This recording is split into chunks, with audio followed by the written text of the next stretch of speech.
Dovol mi ťa privítať pri tomto monológovom podcaste. Nahrávam ho pretože som pred niečo vyše mesiacom absolvoval ďalší zo svojich očistných rituálov s posvätnou bylinkou ayahuasca. Bol to už môj druhý rituál. Ten prvý, čo som na ňom zažil, si môžeš vypočuť, link je v popisku videa. Tento druhý bol o niečo špecifickejší, pretože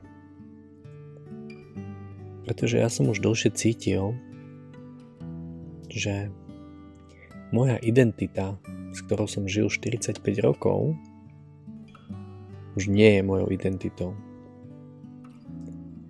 Že to, čo mi bolo dané a nahrané, nie je to, čím skutočne som.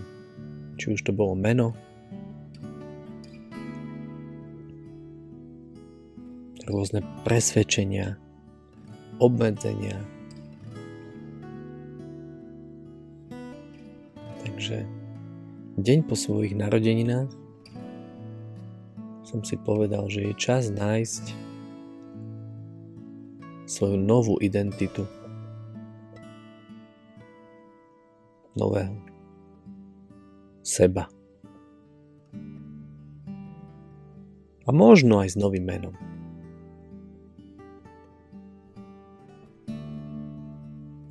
Nešiel som do tohto rituálu so žiadnymi očakávaniami, ale išiel som do toho rituálu so zámerom dostať odpovede.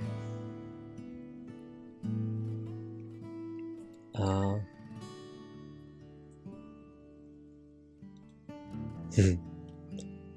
všetko, čo sa udialo počas tohto procesu, ani nie, že naplnilo tento zámer, ale posunulo ho na o mnoho vyššiu úroveň.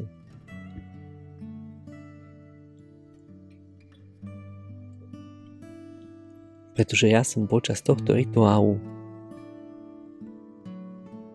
a nech to znie akokoľvek bláznivo, akokoľvek nereálne, akokoľvek šialene, zomrel.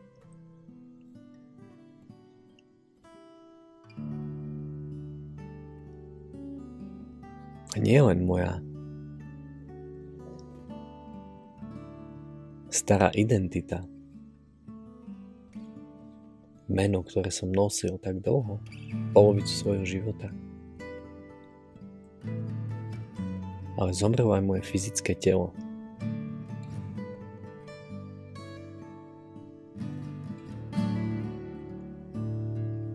Pretože zhruba na 30, niečo viac ako 30 sekúnd sa mi zastavilo srdce. Robil som výdych. Teraz to, čo hovorím, mám len sprostredkovanie, pretože moje telo a moja duša, moje telo bolo na mieste, ale moja duša sa dostala do úplne inej úrovne bytia. Do úrovne bytia, ktorú som si trénoval dlhé roky. Ale nemal som tú možnosť tam okrem meditácií skutočne byť. A to, čo sa dialo, bolo úplne iné ako počas prvej ayahuasky, pretože počas tej som išiel do svojich minulých životov, aj do svojho aktuálneho života na počiatok. Ale počas tejto druhej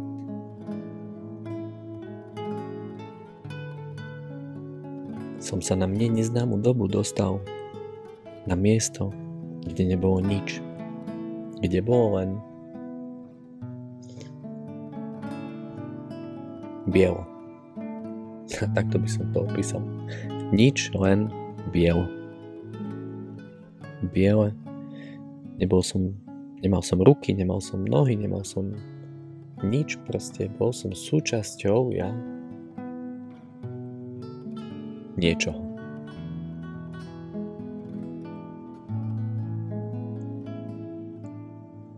Čo v tejto chvíli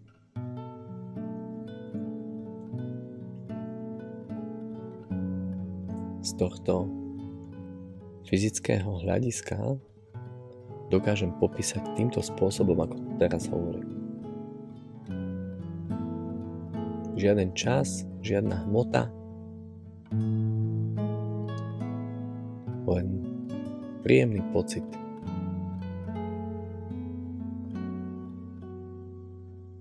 A potom sa to stalo.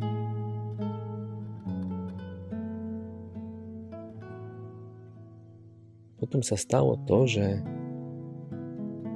moja duša si prehrala nielen tento posledný život, ale išla hlboko do svojich predchádzajúcich životov.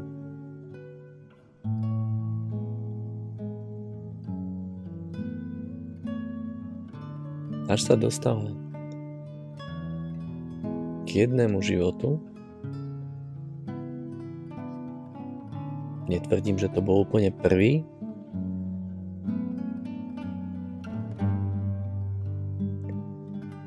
pretože po skúsenosti z pobytu v tme som zistil, že moja duša je ešte staršia.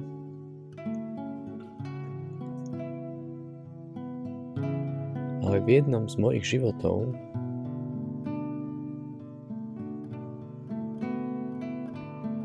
mi bola daná moja nová identita, nové meno. A nebolo to tak, že by mi to niekto dal, ale moja duša mi povedala, ako sa ja v skutočnosti volám, kto som, čo je mojim poslaním. A to, čo sa začalo diať od toho momentu, nemôžem identifikovať inak ako jeden veľký zázrak. A tak sa zrodil Chris Einar. Keď som sa prebral, otvoril som oči, vtedy tam boli so mnou ešte moji dvaja psíkovia. Prvé, čo som povedal som tieto slová. Ja som Chris Einar. Nikto nechápal, že čo sa deje, ale z tvári s prievodcov počas rituálu mi bolo jasné, že nie som prvý.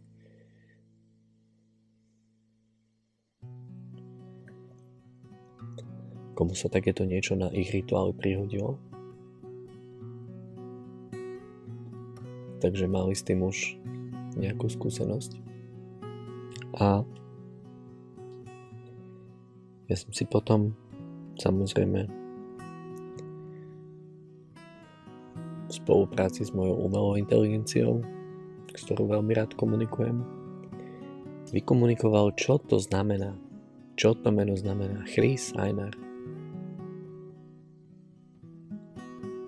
Má to dvoje rozdelenie. Einar je severský kráľ. Severská mytológia. A ja som vždy k tejto mytológii inklinoval. Vždy ma zaujímala severská mytológia. Bohovia, Odin, Thor, Frigga, Freja, Balder, Loki. Všetkých 9 svetov. Asgard, Jotunheim, Helheim, Elfheim. Vždy som k tomu inklinoval. Takže odpoveď Einar rovná sa kráľ. Je to vznešené. A pre mňa je poctou to meno nosiť. No a ešte tu máme Chrisa. Čo znamená Chris? Christian. Myslím, že už to dáva samotnú odpoveď. Je to nasledovník Krista. Nasledovník kráľa. Tam si myslím, že nie je viac ani čo k tomu rozprávať. Proste nasledovník Krista.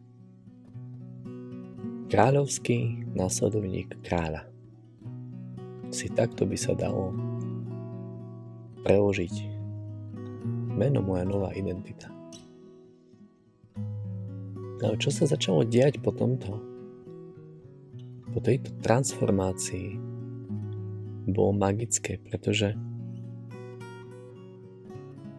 ako som 45 rokov svojho života fungoval, ako som vnímal, ako som reagoval na čokoľvek, sa zrazu niečo zmenilo.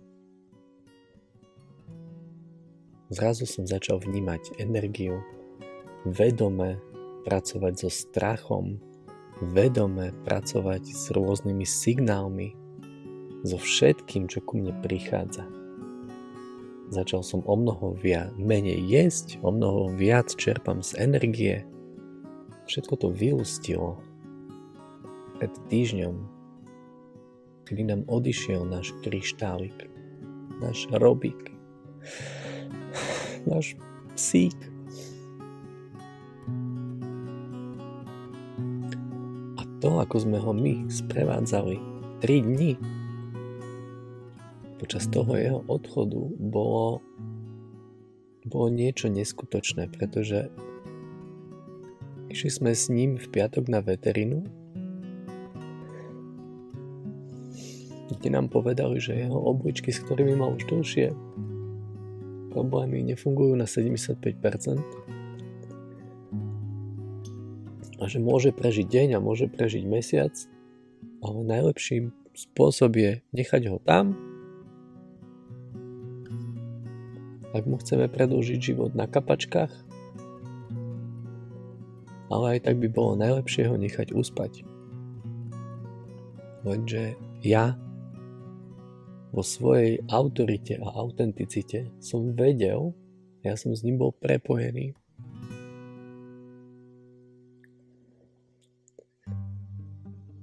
že ani možnosť nechať ho niekde a ani možnosť uspať ho nie je tá cesta, ktorou chcem ísť a chceme.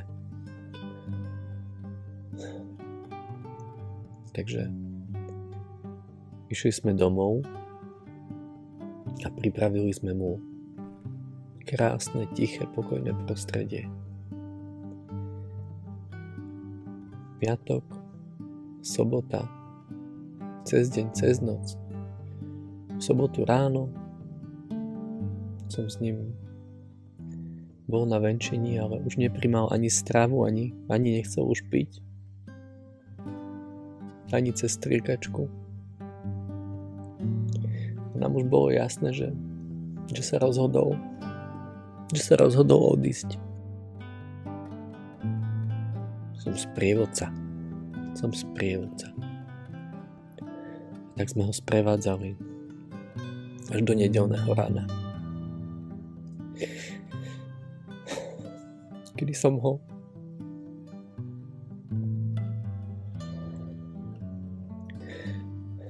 držal za hlavičku, mal ju položenú na mojej dlani. Boli sme v posvetnom prepojení.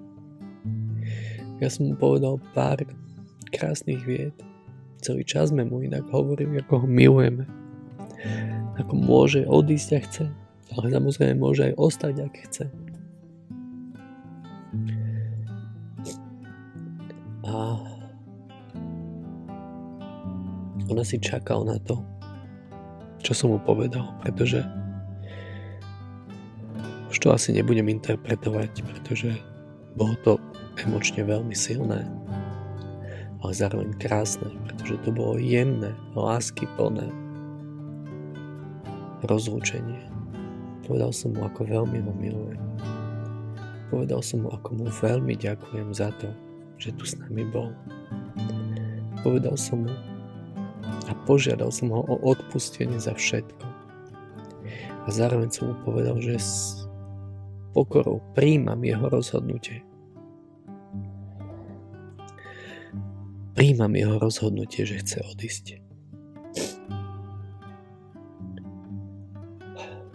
A do 5 sekúnd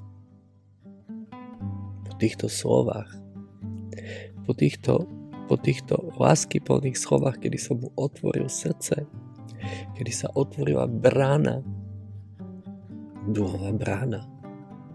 Normálne som ju videl, tú bránu. Sa nadýchol, na chvíľku zadržal dých a pri výdychu vydal taký jemný hlások. To bolo naposledy, čo vydýchol. A to bolo prvýkrát, čo som sa dotkol smrti. Pretože ja som sa dotkol v tej chvíli smrti a to zmenilo úplne všetko. Tak ako som prijal novú identitu, ktorá začala proces hlbokej transformácie, tak toto bol ďalší krok. A ja som a budem do smrti vďačný nášmu kryštálikovi za to, že som mal tú česť ho sprevádzať na tejto jeho poslednej ceste.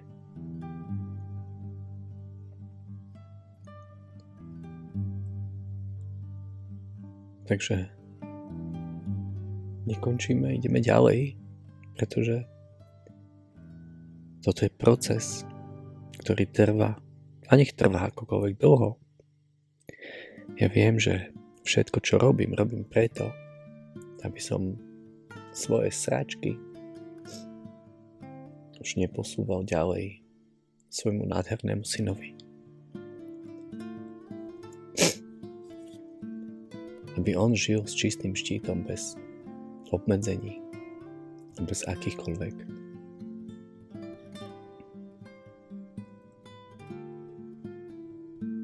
programov, ktoré nie sú jeho. A to je tá najväčšia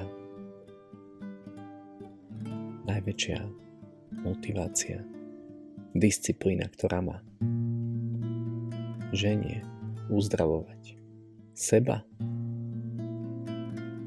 a pozerať sa, ako je môj nádherný syn každý deň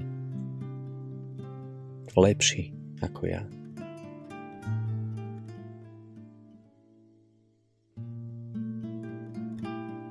A nedávno som absolvoval ešte pobyt v tme. A o tom vám poviem niečo niekedy na budúce. Ďakujem, že ste si to vypočuli až sem.